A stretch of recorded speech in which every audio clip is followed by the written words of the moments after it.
प्रिय भक्तों, यदि आप भी कर्ज के बोझ से परेशान हैं, मेहनत करते हैं फिर भी पैसा रुकता नहीं है, एक कर्ज उतरता है दूसरा सिर पर आ जाता है, तो यह वीडियो संयोग नहीं है।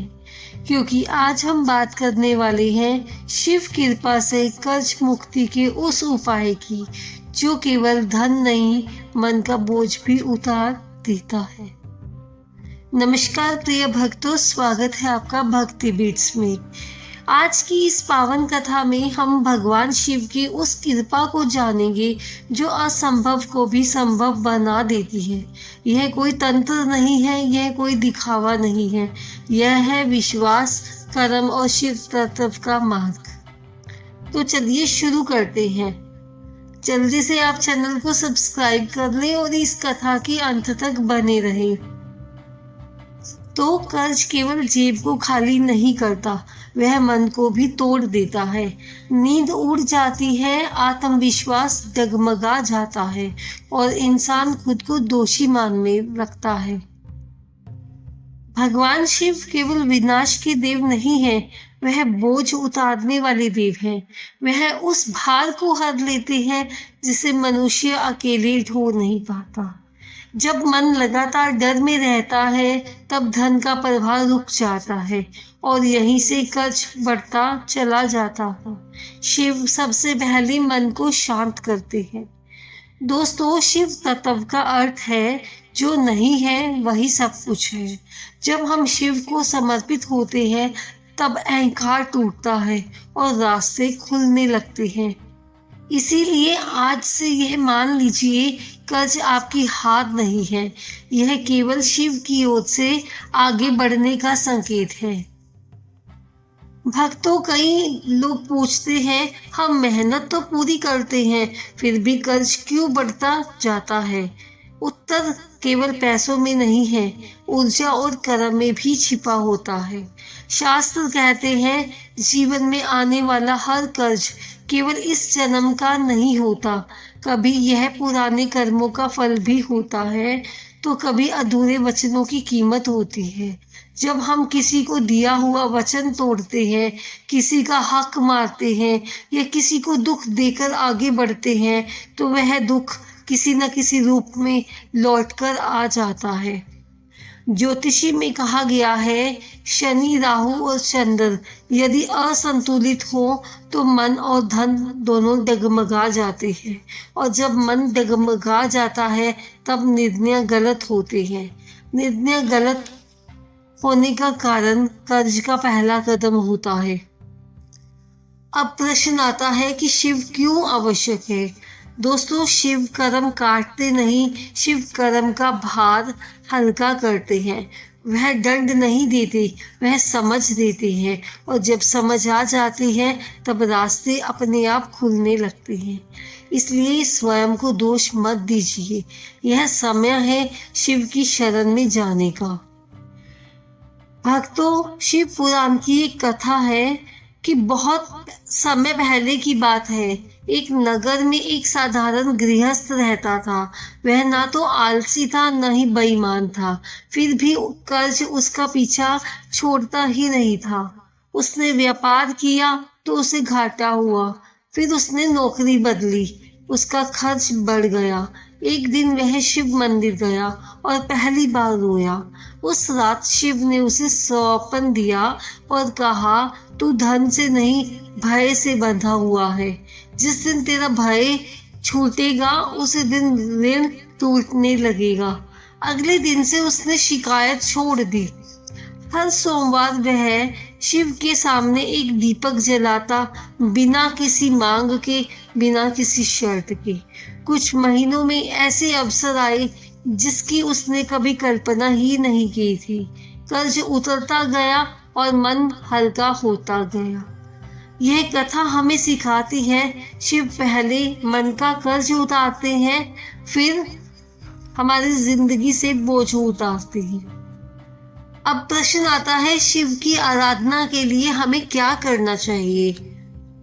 आइए समझते हैं उपाय विधि। दोस्तों, सोमवार की शाम को सूर्यास्त के बाद एक मिट्टी का दीपक लें, उसमें सरसों का तेल या तिल का तेल डालें। दीपक शिवलिंग के सामने रखें। यदि शिवलिंग न हो तो शिव की तस्वीर के सामने रखें।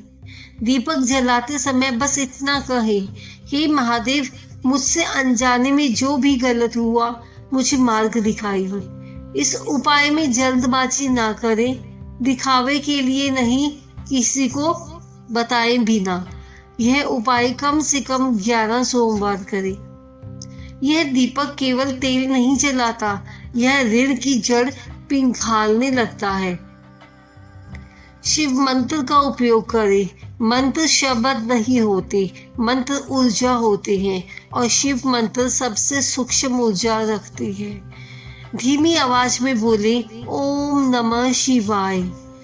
प्रतिदिन प्रातः या रात्रि को 108 बार शांत मन से इस मंत्र का जप कीजिए। यह मंत्र निर्णय शक्ति बढ़ाता है और जब निर्णय सही होते हैं तब कर्ज की नई शुरुआत रुक जाती है। मंत्र के साथ धैर्य भी रखें। शिव अचानक नहीं, स्थायी समाधान देते हैं। इस उपाय को अपने जीवन में जरूर अपनाएं। दोस्तों, कई बार उपाय शुरू तो करते हैं लेकिन बीच में रुक जाते हैं और फिर कहते हैं शायद यह उपाय काम नहीं करता। दोस्तों, शिव कभी भी तुरंत परिणाम नहीं देते, वह स्थायी परिवर्तन देते हैं। जो व्यक्ति जल्दबाजी करता है वह बीच रास्ते से लौट जाता है। कुछ लोग आपके उपाय का मजाक भी उड़ाएंगे, कहेंगे इन सबसे क्या होता है। याद रखिए, आपकी श्रद्धा आपकी शक्ति है।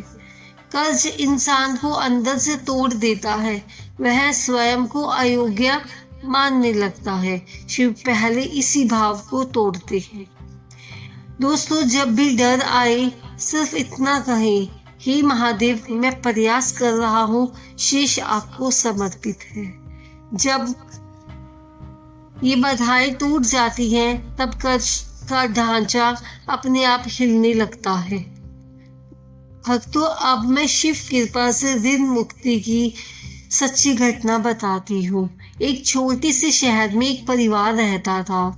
घर का कर्ज, बच्चों की पढ़ाई और सीमित आय, हर दिन चिंता में बीतता था। किसी ने उन्हें यह शिव दीपक उपाय बताया। शुरुआत में उन्हें भी संदेह था, लेकिन फिर उन्होंने कहा, खोने को है ही क्या। धीरे धीरे घर का वातावरण बदल गया। झगड़े कम हुए, निर्णय बेहतर हुए और सबसे आश्चर्यजनक नए अवसर आने लगे। एक एक करके कर्ज चुकता होने लगा। जो असंभव लग रहा था वह संभव होने लगा। यह कोई चमत्कार नहीं था, यह शिव की करुणा थी। इसीलिए आप भी एक 21 दिन का शिव संकल्प लें। संकल्प शिव को प्रिय है क्योंकि इसमें अहंकार नहीं, समर्पण होता है। अब संकल्प कैसे लेना है, आइए जानते हैं। सोमवार को शिव के सामने बैठे, दीपक जलाएं और मन में कहे, हे महादेव, अगले 21 दिन में पूरी श्रद्धा से यह उपाय करूंगा या करूंगी। प्रतिदिन 108 बार ओम नमः शिवाय का जप करें। सोमवार को दीपक उपाय करें और हर दिन किसी एक व्यक्ति की सहायता करें। परिणाम का समय तय न करें, शिव सही समय पर सही मार्ग खोलते हैं। जब संकल्प पूरा होता है तब केवल कर्ज नहीं उतरता, मन भी हल्का हो जाता है और जीवन फिर से आगे बढ़ने लगता है। प्रिय भक्तों, अब तक आपने शिव के उपाय, कथा और संकेत ध्यान से सुन लिए हैं। अब समय है उन्हें जीवन में उतारने का। याद रखिए, कर्ज केवल पैसों का नहीं होता, कर्ज होता है डर का, गलत फैसलों का और आत्मविश्वास के टूटने का। और भगवान शिव सबसे पहले यही कर्ज उतारते हैं। शिव कहते हैं, मैं तुम्हारे भाग्य में रुकावट नहीं डालता, मैं तुम्हें मजबूत बनाता हूँ ताकि तुम हर रुकावट पार कर सको। जब मन शांत होता है तो समाधान अपने आप दिखने लगते हैं। कई लोग पूछते हैं, उपाय किया फिर भी तुरंत कर्ज क्यों नहीं उतरा? क्योंकि महादेव चमत्कार नहीं, स्थायी समाधान देते हैं। पहले तुम्हारे गलत खर्च रुकेंगे, फिर सही अवसर आएंगे और फिर कर्ज अपने आप हल्का होने लगेगा। आज या कल जब भी समय मिले एक दीपक जरूर जलाइए, शिव का ध्यान कीजिए और मन ही मन कहिए, हे महादेव, मैं प्रयास करूँगा, मैं सही निर्णय लूँगा, मैं भय में नहीं जीऊँगा। बस इतना ही याद रखिए, केवल भक्ति और केवल कर्म अधूरे हैं। जब कर्म में शिव का नाम जुड़ता है तभी कर्ज मुक्ति का मार्ग खुलता है। यदि आपने यह कथा पूरे मन से सुनी है, यदि आपने कम से कम एक भी उपाय श्रद्धा से किया है, तो समझ लीजिए महादेव की कृपा आप पर कार्य करना शुरू कर चुकी है। अब चिंता छोड़ दीजिए, अब स्वयं को कमजोर मत समझिए, क्योंकि जिसके साथ भगवान शिव होते हैं उसका कर्ज भी एक दिन हार मान ही लेता है। प्रिय भक्तों, अब यह पावन कथा अपने अंतिम चरण पर पहुंच चुकी है, तो एक क्षण के लिए सब कुछ रोक दीजिए। पिछले कुछ समय में आपने कितना बोझ अपने मन में ढोया है, कितनी बार बिना किसी से कहे आपने यह चिंता अपने भीतर दबाई है। आज उसे छोड़ देने का दिन है। भगवान शिव बोझ नहीं चाहते, वह चाहते हैं आप प्रयास करें, शेष उन्हें सौंप दें। यदि आज आप सच्चे मन से कहें कि महादेव, मैं अकेला नहीं हूँ, तो समझ लीजिए आपकी प्रार्थना सुनी जा चुकी है। कर्ज उतरने की प्रक्रिया अचानक नहीं होती, यह जीवन में धीरे धीरे संतुलित होती है। पहले मन शांत होता है, निर्णय सुधरते हैं, फिर रास्ते खुलने लगते हैं।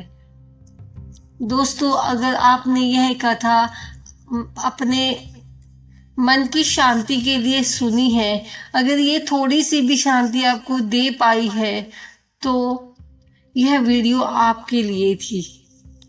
इसे किसी एक ऐसे व्यक्ति तक अवश्य पहुंचाइए जो इस समय कर्ज के बोझ से जूझ रहा है। कथा को लाइक, शेयर और कमेंट में ओम नमः शिवाय लिखना मत भूलिए। भगवान शिव करे आपके जीवन से आर्थिक बोझ धीरे धीरे हटे, आपके घर में स्थिरता आए, आपके निर्णय सही दिशा में जाएं। याद रखिए, शिव देर नहीं करते, वह केवल आपको तैयार करते हैं। जब आप तैयार होते हैं तब मार्ग स्वयं खुल जाता है। इसी विश्वास के साथ इस कथा को यही विराम देते हैं। भगवान शिव आप पर अपनी करुणा बनाए रखें। मिलते हैं एक नई कथा के साथ। हर हर महादेव। धन्यवाद दोस्तों।